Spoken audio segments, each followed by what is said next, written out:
안녕하세요. 사연을 시작하기에 앞서 구독과 좋아요 부탁드려요. 감사합니다. 사연 시작해 볼게요. 안녕하세요. 저는 서태원이라고 합니다.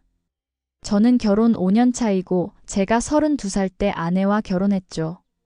아내는 처음 만났을 때부터 눈이 반짝반짝 빛나는 사람이었어요.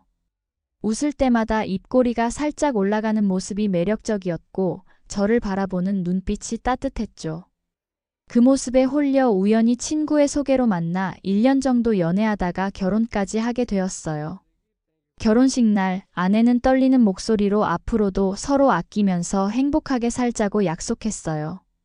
그때는 정말 그럴 줄 알았죠. 영원히 행복할 것만 같았으니까요. 지금 생각해보면 그 말조차 얼마나 계산된 연기였는지 모르겠어요. 저희 어머니는 저를 참 어렵게 낳으셨어요. 난산이었고 저 이후로는 아이를 더 가질 수 없게 되셨대요. 그래서 저는 외아들로 자랐죠.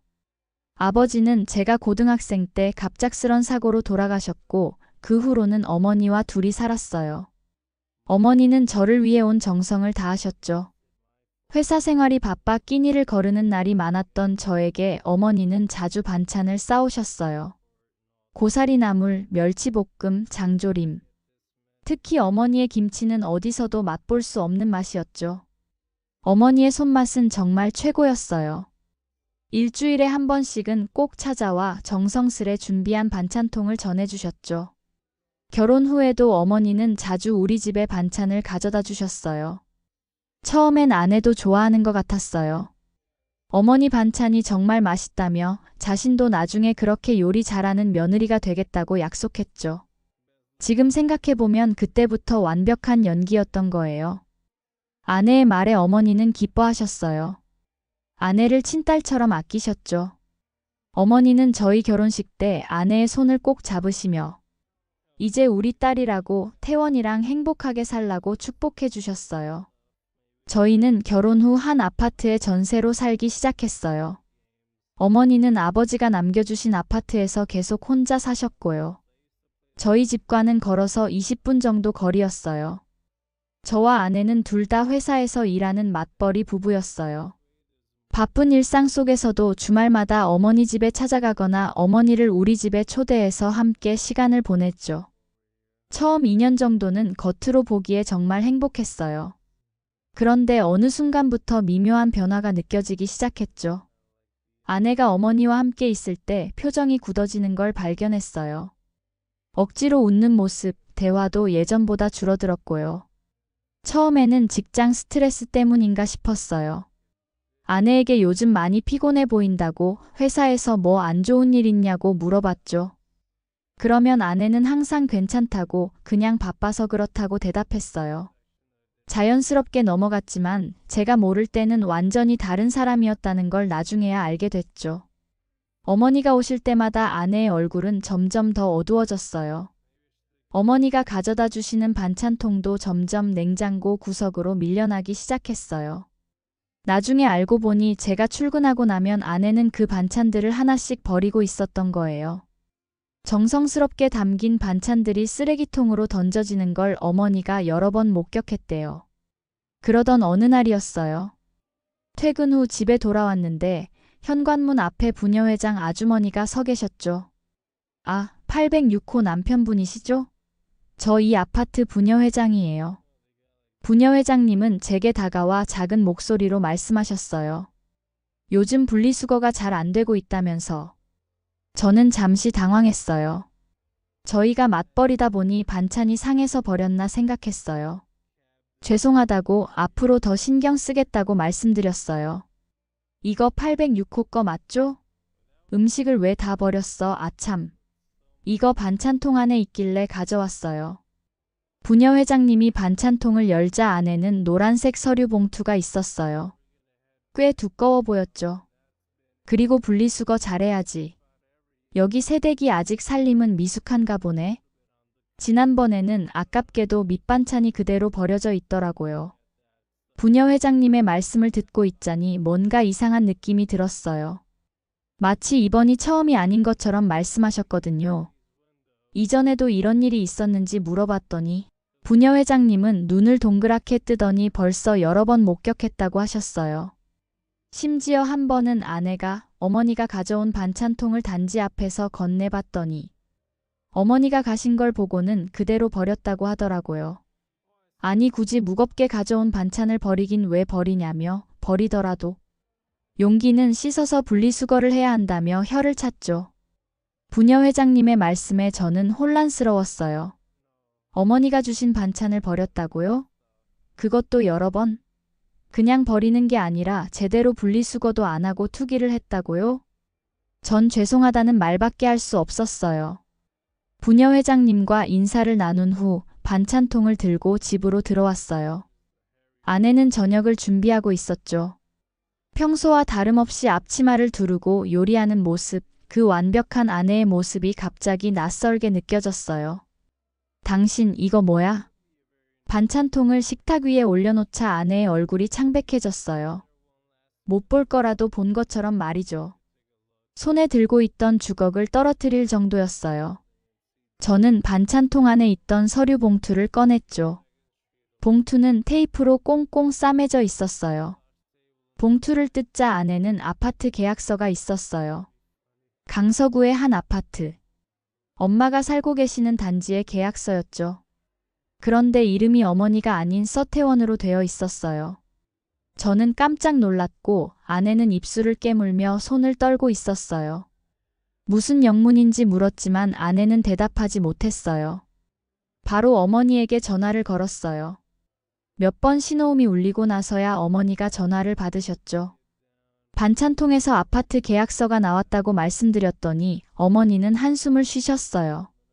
그거 받았냐며 말하려고 했었다고 하시더군요. 어머니는 살고 있는 아파트를 팔고 새로 계약하셨다고 해요. 아버지가 남겨준 집이라 추억이 많지만 제가 결혼하고 나니까 혼자 있기 적적하고 넓은 집. 청소만 힘들어서 같은 단지에 좀 더 작은 평수로 옮기기로 하셨대요. 제 이름으로 계약한 이유를 물어봤죠. 어머니는 망설이다가 저희에게 주려고 그랬다고 하셨어요. 어차피 혼자 지내는데 큰 집 필요 없으니 어머니 집도 작은 평수로 이사하고 남은 돈으로 같은 단지에 급매로 나온 게 있어서 좀 더 보태서 계약했다고. 전세보단 나을 거라고 생각하셨대요. 저는 말문이 막혔어요. 그렇게 하실 필요 없다고 어머니가 편하게 사셔야 한다고 말씀드렸어요.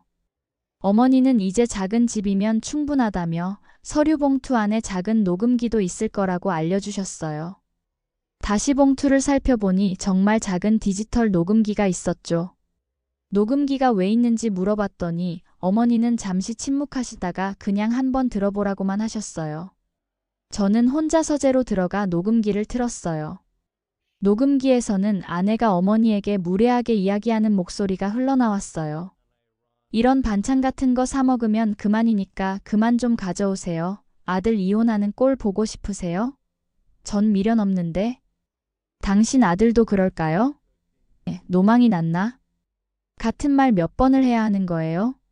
우리 집에 오지 마시라고요. 더 무례한 말들도 많이 녹음되어 있어 너무 충격적이었지만 더 놀라운 것은 그 다음이었어요. 하지만 우선 아내에겐 반찬을 버린 것에 대해 묻기로 했어요. 그리고 아내는 어머니의 반찬을 버린 일에 대해 고백했어요.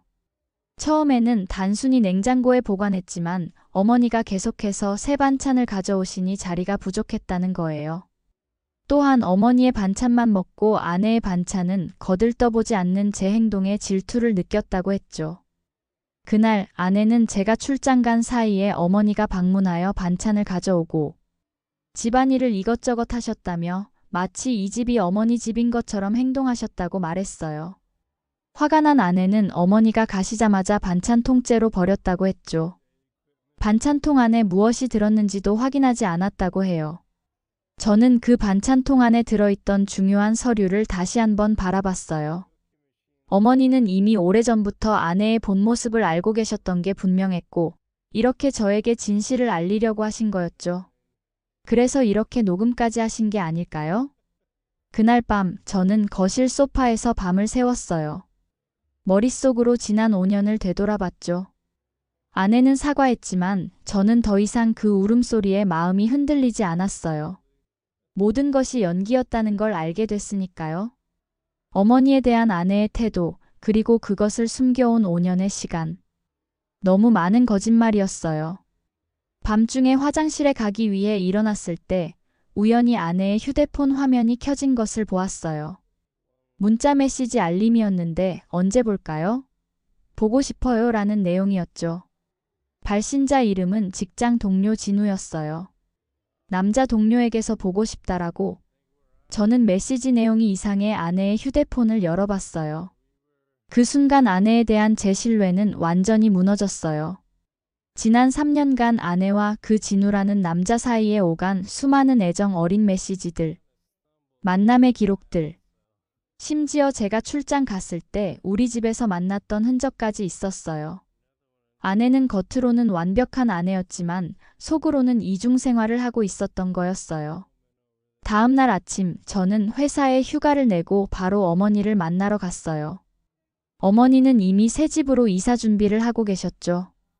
현관문을 열자마자 어머니는 제 얼굴만 보고도 모든 걸 알아차리셨어요. 저는 어머니께 물었어요. 어머니, 왜 그동안 말씀 안 하셨어요? 아내가 그렇게 했다는 거. 어머니는 씁쓸하게 웃으시며 대답하셨어요. 네가 행복해 보여서 말을 못했단다. 처음엔 참았어. 며느리가 시어머니를 못마땅해 하는 건 흔한 일이니까. 하지만 점점 심해졌어. 네가 없을 때마다 냉장고 음식을 버리는 건 기본이고 내가 너 주려고 사둔 선물들도 몰래 처분하고. 한두 번이 아니었단다. 그런데 어느 날 또 반찬을 주러 갔다가 웬 남자가 그 집에서 나오는 걸 몇 번 봤어. 어머니는 만약의 경우를 대비해 증거를 남겨두셨다고 했어요.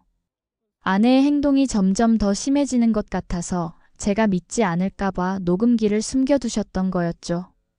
사실 진작에 말하고 싶었지만 제가 아내를 너무 사랑하는 것 같아서 차마 말씀하지 못하셨다고 해요. 결국 저는 아내와 이혼했어요. 그날 이후로 아내와 저 사이에는 더 이상 돌이킬 수 없는 벽이 생겼으니까요. 처음에는 대화로 풀어보려고도 했지만 이미 모든 것이 너무 깊이 망가져 있었어요. 아내의 이중성과 거짓말, 그리고 바람까지. 더 이상 신뢰할 수 없었죠. 이혼 과정은 고통스러웠어요. 아내는 처음엔 모든 것을 부인하다가 증거들이 나오자 오열하며 매달렸죠. 자신이 잘못했다며 다시 기회를 달라며 울부짖었어요. 하지만 저는 이미 마음을 굳혔어요. 특히 그 진우와의 메시지를 보고 난 후에는요. 가끔 아내에게서 연락이 와요. 대부분 화해하자는 내용이죠. 그럴 때마다 녹음기에 그 차갑고 냉정한 목소리를 떠올려요. 그리고 그 남자와 주고받은 메시지들도요. 처음 만난 아내의 그 반짝이는 눈빛과 따뜻한 미소. 이제는 그것이 정말 진짜였을까 생각하게 됐어요. 정말 좋았던 순간들도 있었겠죠. 하지만 거짓과 기만 위에 세워진 행복은 결국 무너질 수밖에 없었어요. 이제는 어머니와 함께 그리고 새로운 사람들과 함께 다시 행복을 찾아가고 있어요. 진정한 사랑이 무엇인지, 가족의 소중함이 무엇인지 깨달았으니까요. 겉모습만 보고 판단하지 않는 법도 배웠고요. 무엇보다 중요한 건 보이지 않는 곳에서도 변함없는 마음이라는 것을요. 오늘도 어머니는 반찬을 싸우셨어요. 이제 저는 그 반찬들을 감사히 먹어요. 그리고 빈 반찬통은 깨끗이 씻어서 돌려드리죠. 가끔은 생각해요. 만약 그날 부녀 회장님이 그 반찬통을 발견하지 않았다면 저와 아내는 어떻게 되었을까? 하지만 결국엔 언젠가는 진실이 드러났을 거라고 생각해요. 거짓말은 영원히 숨길 수 없으니까요. 오늘도 귀가하는 길에 어머니에게 전화를 걸었어요. 어머니, 오늘 저녁 뭐 드셨어요? 어머니는 가볍게 대답하셨어요. 응, 라면이나 끓이려고. 아이, 그러지 마세요. 제가 지금 데리러 갈게요. 오늘은 제가 어머니 밥 사드릴게요. 전화기 너머로 들려오는 어머니의 웃음소리가 따뜻하게 느껴지면서 안심이 되더라고요. 제 긴 이야기를 끝까지 들어주셔서 감사합니다. 구독과 좋아요, 알림 설정까지 잊지 마세요.